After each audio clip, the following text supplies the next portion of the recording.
Coming up next on Arizona Horizon, should public funds be used to pay tuition at private schools? We'll have a debate on that issue. And the U.S. Marshal for Arizona talks about cross-border crime at a recent conference of U.S. and Mexican law enforcement officials. Those stories next on Arizona Horizon.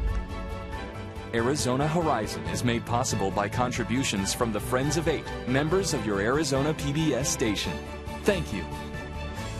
Good evening and welcome to Arizona Horizon. I'm Ted Simons. The House Appropriations Committee today defeated the Medicaid expansion provision of the state budget. The move was not entirely unexpected and does not mean that the issue is dead. Proponents of expanding Medicaid can now either tack the bill onto another piece of legislation or force the measure to a vote by the full House.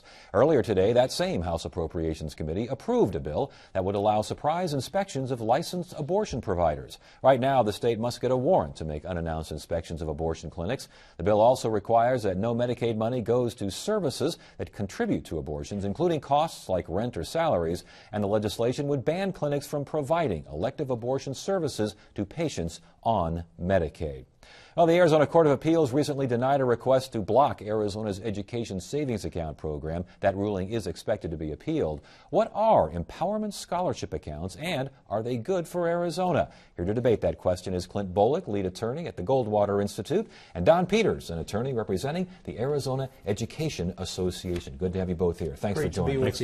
Let's define terms here. These are called empowerment scholarship accounts. What are we talking about? It's a very new idea, and it's built on the recognition that no two students learn the same.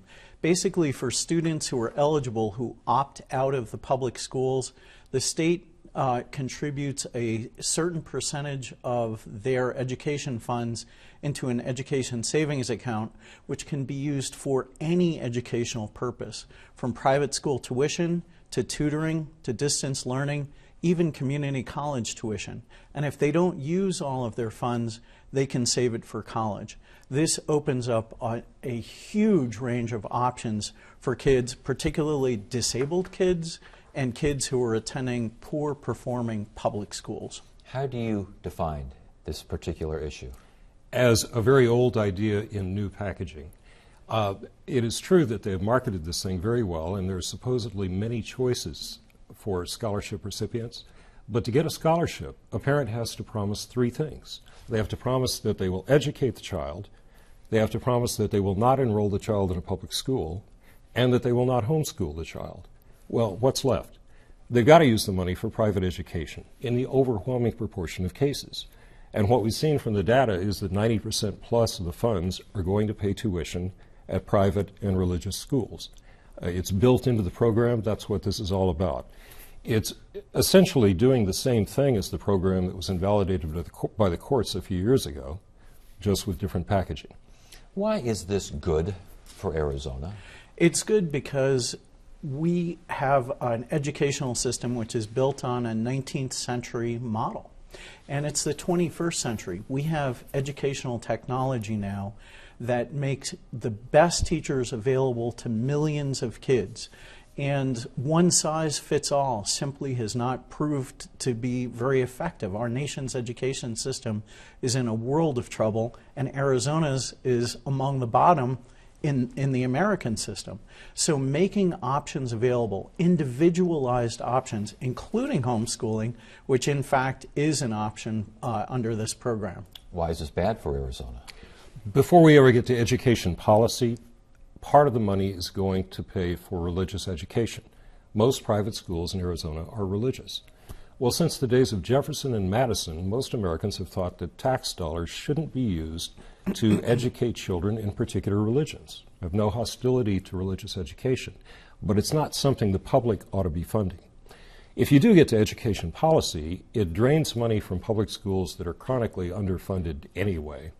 And I agree with Clint. No two children are the same. But there's nothing a private school can do that, if it's a good thing to do, couldn't be done for every child in the state through the public schools. That's what the legislature ought to be focused on, is maintaining and improving the public schools. Does the Arizona Constitution not ban public money for religious worship, religious instruction, and does this money not go to private and or parochial schools? It does if the parents choose to spend it there. They have an entire range of options. And in fact, when Don was asked in the battle over school vouchers in the Supreme Court a few years ago by Justice Hurwitz, what if you expanded the options that are available to kids and it doesn't just include private schools? And Don at that time said, well, then that would be permissible. Now, of course, he's got to change this position because we have a program that does make those choices available. Makes those choices available? What this program does? Well, first of all, the exchange and oral argument he's talking about, the way that Justice Hurwitz understood the question and I understood it are quite different from the way Clint understands it, but that's a different matter. Does it make choices available? It essentially makes one choice available. After you're through making the promises you have to make to get a scholarship, your choice is which private school to go to, if they'll take you. And of course, they don't have to, and they may not admit you. That's simply not true, Ted. We have the program in operation, and although a number of kids do use it for private school tuition, a number of kids do not. And they hire tutors, they do distance learning, and so forth. The program, as it operates, applies, and in fact, you can now buy services directly from public schools. You can go to community college. Public as well as private choices are included in this. Okay, why not allow for more options, especially for kids who are at poor performing schools or kids who have disabilities that a private or parochial school might be better suited to cater to? Well, Arizona already has a great deal of school choice. We have charter schools, we have open enrollment. There are many things that students can do if a particular public school isn't working for them. But part of the problem is that we need to focus on all the children in the public schools and finding solutions to the problems that work for everybody, not just on giving a few children an escape hatch here. And this kind of deflects the attention from where it should be. And as I said, if there's something the private school can do, let's make it happen in the public schools. If it's a good idea, there's not a reason on earth you can't do it. I've heard the argument that this isn't necessarily parents choosing schools. It's schools, private schools, that can and do choose kids, that it's somewhat elitist in that fashion. How do you respond? Not at all. In fact, the Education Savings Account in most instances would not remotely pay for the kind of elite private schools that are very selective. We're talking in many instances about inner city schools.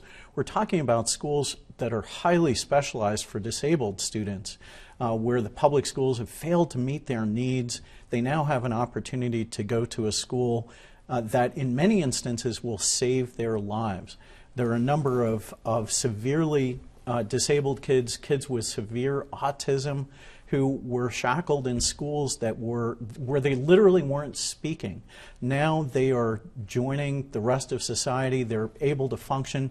This is a miracle. This is a good thing.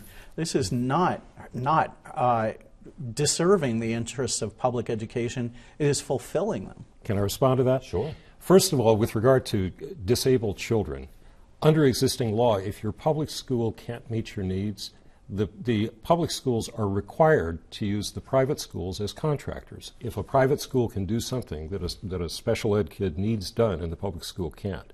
So that's already covered. You have some parents who aren't going to like what the public school is doing. It's very difficult to be the parent of a disabled child. But any notion that this program is about disabled children got left in the dust long ago. The Goldwater Institute has said they'd like to make these scholarships available to every child in the state. And that, in the end, would essentially get rid of the public school system. I don't know who would be left except the kids that won't be admitted by the private schools for whatever reasons. And I think what you would see is a significantly more segregated school system. You'd find kids being segregated ethnically, religiously, and racially. I think as a practical matter, that's the future we would see if they got their wish. We haven't seen that in a single school choice system anywhere in the country. Quite the contrary. What we're seeing is that kids who did not have choices before now have them. And Don's discussion about what disabled kids can do right now, that's a huge legal process, which in many instances the public schools fight tooth and nail. If you're smart enough and rich enough to hire a lawyer, you can get out. Parents of disabled kids, Parents of kids in failing public schools shouldn't have to go through that legal process to get their kids a good education, not 5 years from now, today. Back one of the original inferences here during the discussion, why doesn't the Goldwater Institute put its efforts, its energy, its focus into improving the public school system for all kids as opposed to those who are eligible for these quote-unquote vouchers to private and parochial schools? Well, they're not vouchers, but gotcha. I'll put that aside for a moment. We do. We put a tremendous amount of energy into improving the public schools. We have introduced accountability measures, choices within the public schools. We are huge champions of charter schools. What we're seeing is within the public schools, now that they're graded A to F, which was a Goldwater Institute idea, parents know how good or how bad their school is. And now with increased competition, what we're seeing is that public schools are improving. And back to an earlier inference on this side, the idea that you're giving more choices out there, and some would argue more choice, more competition, better results. Valid? Well, no, and I don't mean to sound repetitive, but you're not giving more choices in reality. When you can't use the public schools and you have to educate your child, what you're going to do is go to the private schools. And typically that's going to eat up all the money that is provided by these things. I think of the first, in the first period of operation, out of $190 some odd thousand that were spent in scholarship money, 180 some odd thousand were spent for tuition at religious and other private schools. So choice is, it's all marketing. It sounds good like Mom and the flag and apple pie, but it's really an illusion here designed to try to get this thing through the courts. That's why it was packaged this way. How do you respond to that? It's simply not true. Initially, most of the kids in the program were disabled kids. In most instances, they are going to need a facility to go to school. Now that the program is expanding to kids in failing public schools, I think you're going to see a lot more distance learning, you're going to see a lot more tutoring, and the program makes all of those choices available. Last question. Bottom line, for all of Arizona's school children, those involved, those not, is this a good thing for all of those children? Absolutely. We should care less about where children are being educated and care mainly and only about whether they're getting educated. And if they can't get educated well in a traditional public school, then they should have the alternative to find options. Same question, bottom line, for all Arizona school children, and for those, if one kid is helped by this, is it not worth it? If one kid is helped by this, we should be getting that kid the help that kid needs through public schools. The people who drafted the Constitution of the state of Arizona had a clear vision. There needed to be a strong public school system, and the legislature was to work through it. That's why there are provisions preventing the diversion of funds to private schools. They're supposed to keep their eye on the ball, and that is all of the children, and improving things for all of them. Gentlemen, great discussion. Good to have you both Ted, here. Thanks for joining having us. Thanks, Ted. Thanks, Tom.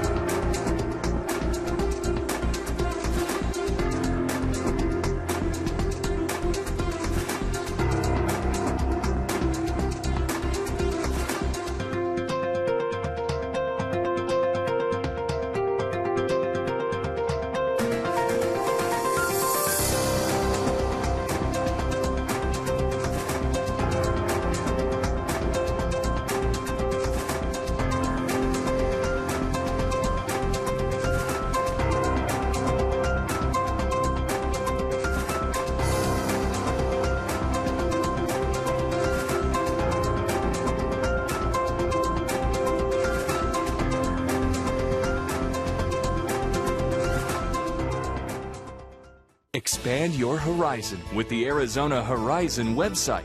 To get there, go to azpbs.org. Click on the Arizona Horizon tab at the top of the screen. Once there, you can access many features, watch interviews by clicking on the video button. You can also find out what's on Arizona Horizon for the coming week. If you would like an RSS feed, a podcast, or want to buy a video, that's all on the website too. Want to learn about specific topics like immigration or the legislature? You can visit our special web sections. Show your support for Arizona Horizon at azpbs.org/Arizona Horizon. The 29th annual Policia International Sonora, Arizona Conference was held last week in Tempe. The event invites law enforcement agencies in the United States and Mexico to meet and address issues plaguing both sides of the border. Here to talk about the conference and cross-border law enforcement concerns is David Gonzalez, U.S. Marshal for Arizona. It's good to have you here. Thanks for joining. Thank you for inviting me. Give me a better definition of what this conference was designed to do. You know, over the years, Arizona and U.S. law enforcement and our Mexican counterparts, we tried to work crime issues together on the border, but things would just kind of stop. So over the years, we've developed new relationships and started to have annual conferences, 3-day training sessions where we can talk about these cross-border issues, not only affecting law enforcement, but also the judicial side of things, because the judicial side on the Mexican side is completely different from the U.S. side. They have two different systems. So working through those issues, and then, you know, the last 6 years with the cartels and all the violence that have occurred have really raised the stakes in the game here. And the cartel violence you see is directly related to the distribution routes of drugs coming into this country. So with that in mind, how many agencies, what kind of agencies involved both on U.S. and Mexico? Absolutely. On the American side, there were state, local, and federal agencies from all along the southwest border. And from Mexico, we saw state, federal, law enforcement, and military, which is very, very big in law enforcement there, and also judges and prosecutors from the PGR, which is Mexico's equivalent of the U.S. Attorney's Office. What is the state right now of cross-border cooperation? What are you seeing out there? Well, it's very good. We have, because based on these contacts we have, we work very closely together. Let me give you an example. Like with the U.S. Marshal Service, one of our primary responsibilities is to hunt down fugitives worldwide. There are thousands of fugitives wanted in the U.S. hiding in Mexico.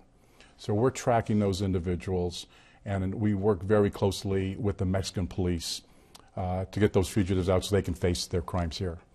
And then when it comes to identifying cartel members or other crimes, money laundering, one of the big issues also is the vast amounts of money that the cartels make, the billions of dollars. A lot of them are laundered through American financial institutions.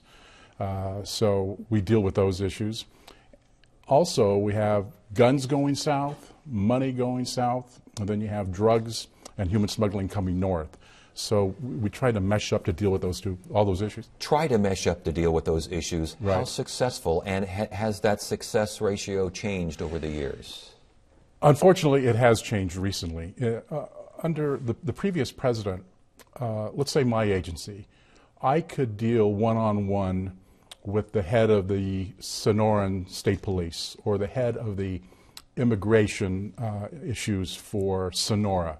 On getting a fugitive or a suspect or getting information.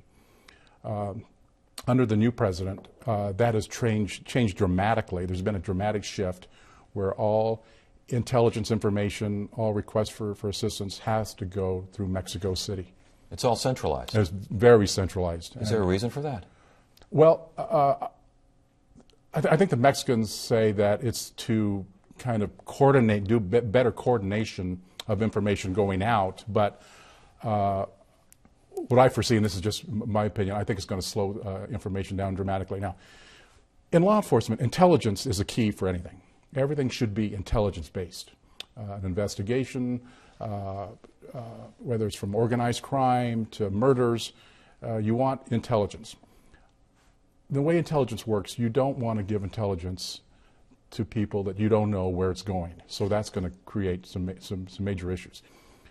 We have developed relationships in Mexico for years and years, and trust and confidence in our counterparts, and vice versa, where we could share intelligence. Now, going to Mexico City and a centralized God knows where, that might have an effect. Will prosecutorial investigations be in some ways hindered, even challenged, in jeopardy? It could be. Well, you know, in Mexico, of all reported crime, only 2% of the crimes get convictions.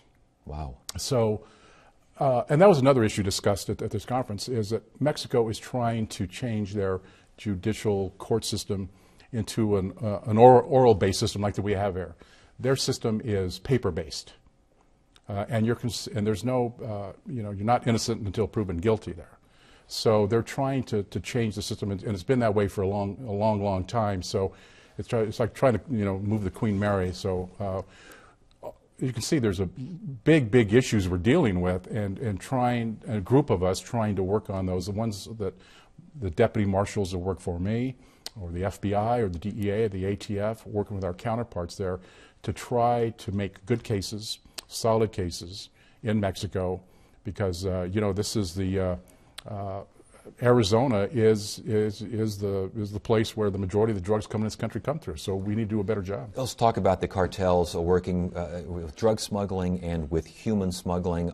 And I understand that there is some coordination between the cartels and Arizona gang members as well? Yeah. And really has been for quite a while. The last couple of years, cartels started working with our homegrown street gangs and prison gangs.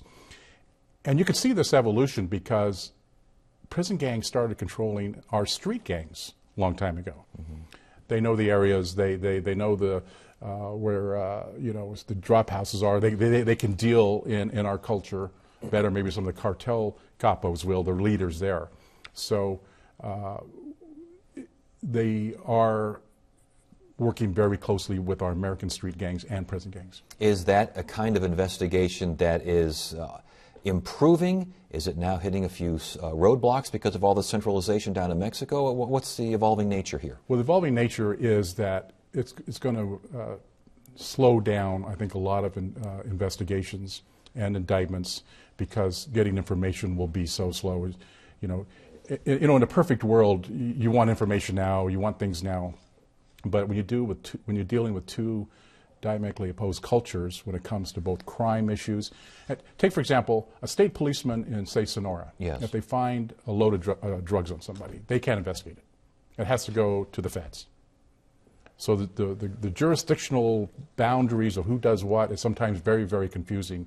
So that needs to be looked at very closely also. Well, and that brings up what is the impact? The Arizona woman that was held down there with the, obviously a mistake here, yes. and obviously concerned, yet was held for quite a while. I mean, talk about the dynamics there, and how does that impact the relationship between the two countries and two law enforcement sides? Yeah, there was, I think, 5 kilos of marijuana found underneath her seat. And someone said it was planned. I believe one of the drug groups there put it under there. I mean, it happens all the time.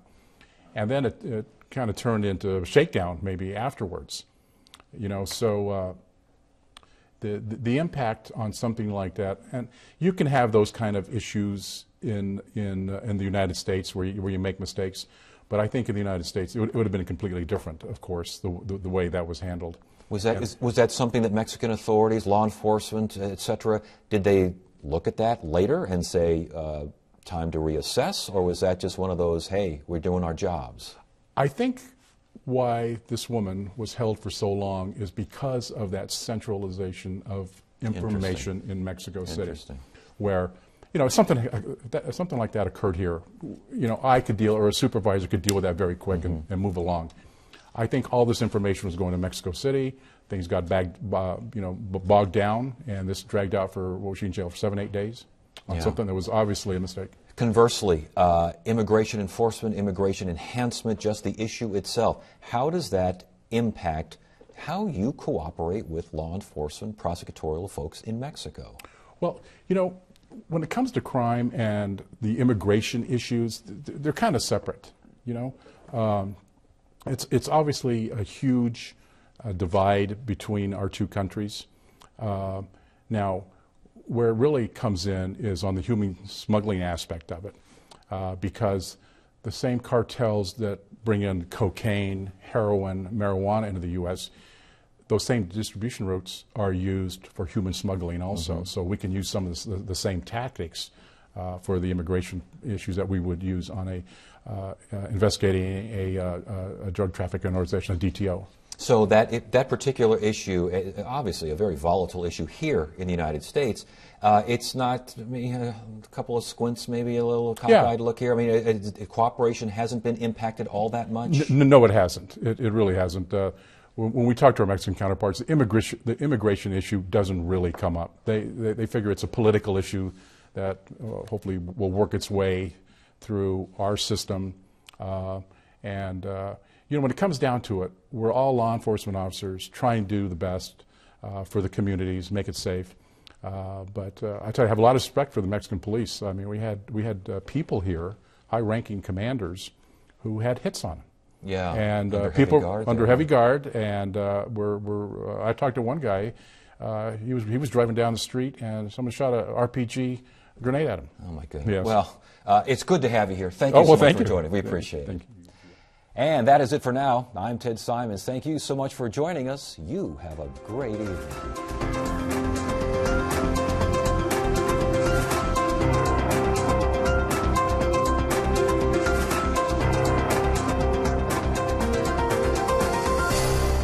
Arizona Horizon is made possible by contributions from the Friends of Eight, members of your Arizona PBS station. Thank you.